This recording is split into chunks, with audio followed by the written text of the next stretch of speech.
আজকের রেসিপি পালং শাকের পরোটা। এই রেসিপি কিন্তু খুবই সহজ ও কম সময়ে রেডি হয়ে যায়। তো চলুন শুরু করি আজকের এই পালং শাকের পরোটা।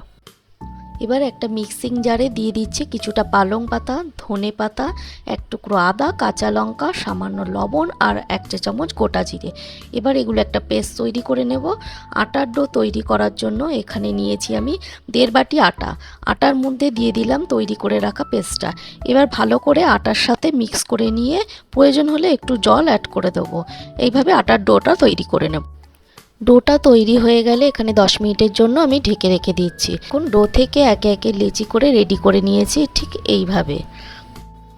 এখন একটা করে লেচি নিয়ে একটু হাতের তালু দিয়ে গোল করে ঘুরিয়ে কিছুটা আটার গুঁড়ি দিয়ে ত্রিকোণ আকারে বেলে নিয়ে ঠিক এইভাবে তৈরি করে নিয়েছি।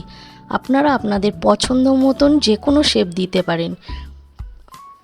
এইভাবে ঠিক পরোটাগুলো বেলে রেডি করে নিয়েছি।